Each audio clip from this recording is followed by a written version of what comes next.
Cześć! Moja ulubiona aplikacja dla filmowca lub fotografa to Sun Locator Lite. Ta aplikacja jest mega przydatna, jeżeli jesteśmy na planie zdjęciowym lub filmowym i chcielibyśmy sprawdzić, gdzie będzie słońce w danej godzinie, jak długie będą cienie. Możemy zaznaczyć dowolne miejsce na świecie i aplikacja nam bardzo fajnie zwizualizuje pozycję słońca. Aplikacja jest dostępna za darmo w systemie Android. Pokaże nam ona dokładnie, kiedy będzie wschód, kiedy będzie zachód, ile będzie trwał dzień. Wskaże nam także, kiedy rozpoczyna się niebieska oraz złota godzina. Możemy także użyć kamery w naszym telefonie, żeby dokładnie zwizualizować, gdzie będzie słońce lub księżyc. Tak, księżyc. Ta aplikacja także pokazuje położenie księżyca. Aplikacja jest naprawdę świetna i możemy zdecydować się na dostęp do wersji Pro za niecałe 40 zł. Będziemy mogli wtedy dokładnie ustalić datę, kiedy chcemy sprawdzić pozycję słońca. Korzystając z wersji darmowej Lite mamy dostępne wszystkie opcje, ale te wszystkie dane możemy sprawdzić tylko na dany dzień. W wersji Pro możemy sprawdzić na przykład, gdzie będzie słońce za 3 miesiące o godzinie 15. Naprawdę bardzo często używam tej aplikacji i polecam ją zarówno dla fotografów, jak i filmowców. Zostań z nami, bo mam dla Ciebie jeszcze 4 ultra przydatne aplikacje. Lightmeter Free. Jest to aplikacja, w której m.in. możemy sprawdzić temperaturę barwową światła za pomocą telefonu. Kiedy przebywamy w pomieszczeniu, gdzie chcemy zmierzyć temperaturę światła, po prostu przesuwamy aparat w telefonie na dane miejsce i aplikacja pokaże nam, ile stopni Kelwina ma dane oświetlenie.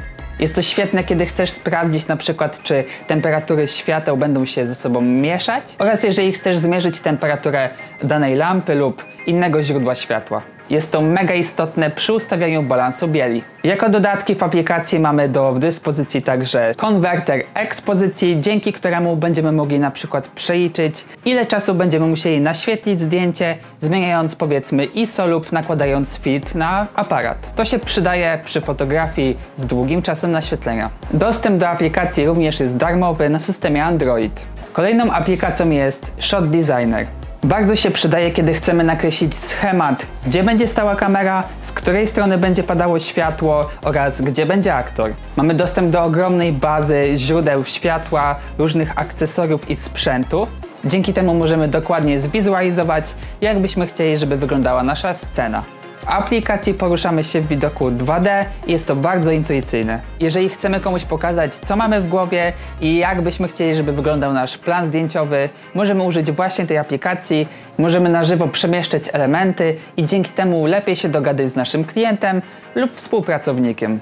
Aplikacja również jest darmowa i uważam, że podstawowa wersja w zupełności wystarczy. Z dodatkowych funkcji możemy w tej aplikacji zwizualizować ogniskową za pomocą aparatu w telefonie. Dzięki temu na przykład przeglądając lokalizację możemy sobie wyobrazić, gdzie będzie nasz kadr i jakiej ogniskowej dokładnie użyjemy. Kolejna aplikacja, którą polecam, to Nano Teleprompter. Przez długi czas porównywałem, która aplikacja do telepromptera będzie lepsza, która zadziała z pilotem i właśnie ta aplikacja jest według mnie najlepsza w stosunku jakości do ceny. Ta aplikacja kosztuje 20 zł jednorazowo i korzystamy ile chcemy, na którym urządzeniu chcemy. Podczas używania telepromptera instalujemy ją na telefonie lub tablecie i wykorzystujemy jako źródło do wyświetlania napisów. Możemy tutaj bardzo łatwo dostosować wyświetlaną czcionkę, tempo, z jakim porusza się tekst, jego wygląd i formatowanie oraz możemy importować tyle tekstów, ile tylko chcemy. Aplikacja ma bardzo fajną funkcję, która pozwala przy nagrywaniu siebie telefonem jednocześnie wyświetlać napisy tak, żebyśmy patrzyli w kamerę. Kafelek ten możemy umieścić gdzie tylko chcemy. Jest to bardzo fajna funkcja, jeżeli naprawdę chcemy nagrać coś z telefonu i chcielibyśmy, żeby nie było widać tego, że czytamy tekst.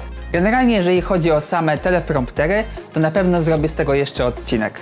I ostatnia aplikacja, o której dzisiaj chciałem wspomnieć, to Drone Radar. Oczywiście jest to w sumie niezbędna aplikacja dla osób, które teraz korzystają po prostu z drona. Nieważne, czy robisz zdjęcia, czy filmujesz z powietrza, warto zawsze zobaczyć, czy ktoś lata w pobliżu oraz jakie są zastrzeżenia w danej strefie. W wersji darmowej możemy sprawdzić w danym miejscu, jakie są obecnie przepisy, a w wersji Pro możemy umieścić znacznik gdziekolwiek chcemy i sprawdzić na odległość, jakie panują tam zastrzeżenia. Jeżeli jeszcze nie korzystacie z tej aplikacji, a latacie dronem, to Obowiązkowo musicie ją mieć. Aplikacja dostępna na Google Play, jak i na App Store. Jeżeli Ty też korzystasz z jakichś fajnych aplikacji, które ułatwiają na co dzień pracę filmowca lub fotografa, to koniecznie podziel się z nami. Bardzo bym chciał, żebyśmy właśnie dzielili się tą wiedzą z innymi. Ok, na dzisiaj to wszystko i chciałbym zaprosić do wsparcia kanału poprzez subskrypcję i zostawienie łapki w górę. Dzięki za obejrzenie i do następnego odcinka.